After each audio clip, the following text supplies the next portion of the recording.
Trago agora a reportagem completa, tá, da audiência de custódia do médico João Pedro da Silva Miranda Jorge, que se envolveu em mais um acidente depois de ingerir bebida alcoólica nessa semana.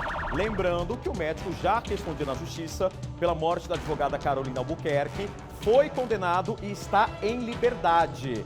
E ele também teria se envolvido em um outro acidente de trânsito, também em Campo Grande, onde ele dirigia bêbado. Foram cerca de 10 minutos de audiência de custódia no Fórum de Campo Grande. O médico João Pedro da Silva Miranda Jorge ficou de frente para a juíza, que ao fim determinou. Ele vai ficar preso preventivamente. Ela fundamenta na garantia de ordem pública e fundamenta também na questão da credibilidade da justiça, o que a defesa não concorda, né? A defesa ela entende que trata-se de uma imputação culposa. O médico se envolveu num acidente na Avenida Afonso Pena na madrugada desta quinta-feira. Bateu contra o carro de uma mulher de 28 anos que ficou ferida e foi socorrida para o hospital.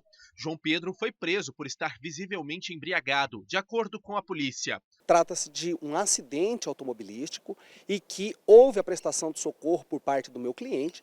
Esse já é o terceiro acidente que o médico João Pedro responde na justiça. O caso mais conhecido foi em 2017, quando a advogada Carolina Albuquerque morreu após ser atingida pelo veículo que o médico conduzia. Na época foi confirmado que ele havia ingerido bebida alcoólica. O caso foi parar na justiça e ele chegou a ser condenado a quase 3 anos de prisão.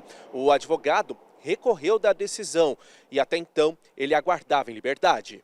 O acidente que matou Carolina foi em novembro de 2017, bem próximo ao local onde foi a colisão desta semana. O advogado da família afirma que o histórico de João Pedro já é de infrações de trânsito.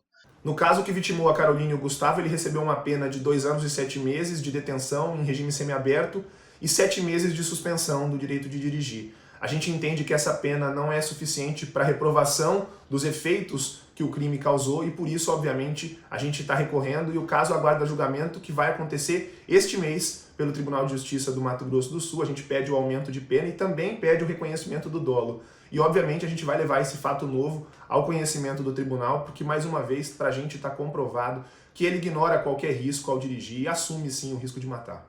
O terceiro acidente foi meses antes da morte de Carolina. O médico bateu contra um carro na Avenida Tamandaré. O caso ainda está no começo dos trâmites judiciais. Sobre a prisão preventiva, a defesa vai recorrer. O meu cliente ele é inocente, sim. Ele está respondendo o processo. Não existe nenhuma condenação dele transitada em julgado. Iremos sim fazer o pedido, estamos confiantes com a revogação da prisão preventiva, tendo em vista que a legislação processual brasileira é muito clara, dizendo que em casos de delitos culposos não há possibilidade de prisão preventiva. Bom, lembrando então, o médico vai permanecer preso, graças a Deus, né? Graças a Deus. Gente, volto a falar, o cara é uma bomba relógio, o cara é uma bomba relógio. Ao invés do cara salvar vidas pela profissão tão nobre que é da medicina, o cara tá tirando vida, gente, que loucura, viu? No Cidade Alerta eu trago mais detalhes sobre essa situação, tá bom?